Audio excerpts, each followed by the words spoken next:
एक समय की बात है।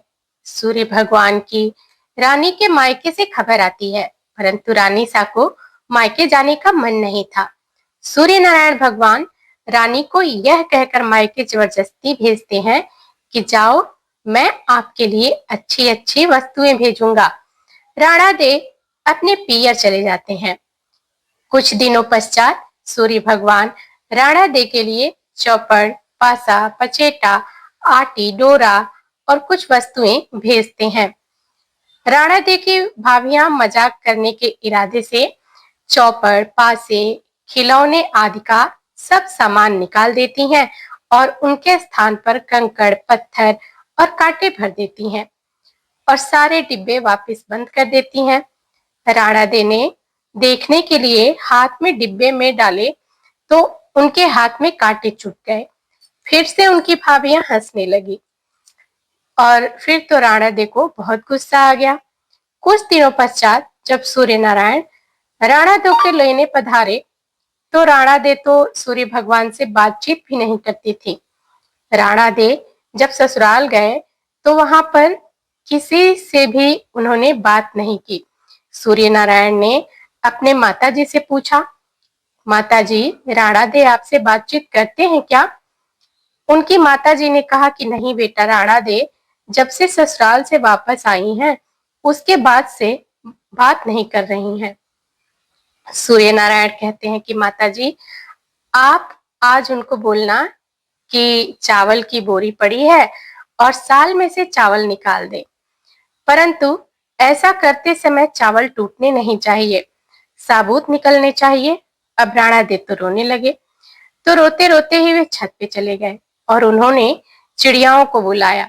राणा दे चिड़ियाओं से कहने लगे कि मैंने कभी तुम्हें चुग्गा डाला होगा, अब तुम इन चावलों को छील दो। ढेर सारी चिड़ियाएं सारे के सारे चावल छीलकर उड़ गईं। सूर्य नारायण ने फिर पूछा कि माताजी, राणा दे बोले क्या? माताजी कहती हैं कि नहीं बेटा, वो तो कुछ नहीं बोली। सूर्य नारायण फिर से बोलते हैं कि माताजी, अब आप उनको कहना कि 108 छेद वाली मटकियां हैं, उनमें पानी भर दें। राणा दे तो वापस रोने लगी। तालाब पहुंचकर भी वो रो ही रहे थे। उनको रोता देखकर मेढकियां आई और उनसे पूछती हैं कि आप क्यों रो रही हैं? राणा दे ने कहा कि सासू जी ने 108 छेद वाली मटकियों में पानी भरने के लिए कहा है, पानी कैसे टिकेगा उसमें? मेढकियां बोली कि आप चिंता मत करो, हम छेद पर चिपक जाएंगे और फिर आप आसानी से पानी भर लेना। फिर क्या था, मेढकियां तो छेद पर चिपक गईं और राणा दे ने सारे मटके में पानी भर दिए। उन दिन भी सायंकाल में सूर्य नारायण माताजी से पूछते हैं कि राणा दे बोले क्या? उनकी माताजी कहती हैं कि नहीं बोली।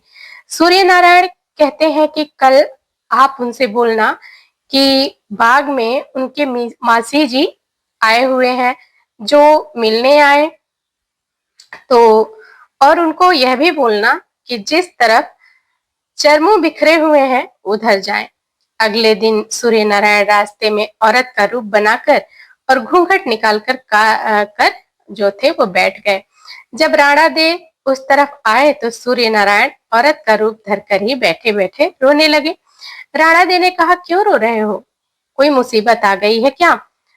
आगे राणा दे बोले कि मेरे जितनी मुसीबत हो तो क्या करोगे? सूर्य नारायण बोले, आपकी क्या मुसीबत है?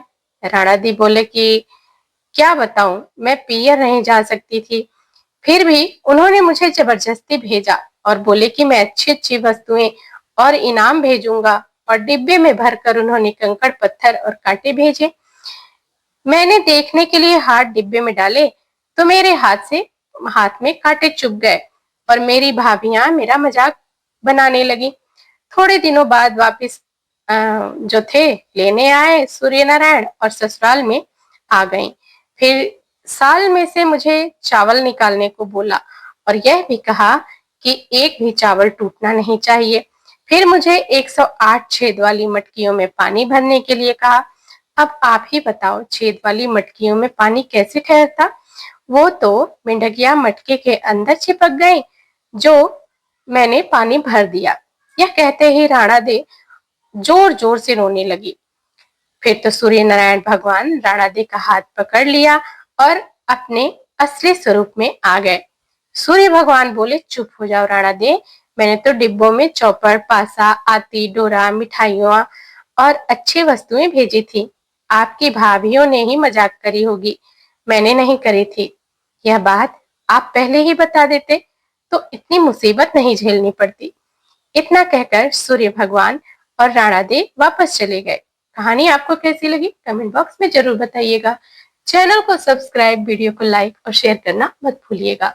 मिलते हैं ऐसे ही अगली वीडियो में, तब तक के लिए जय सूर्य देवता की।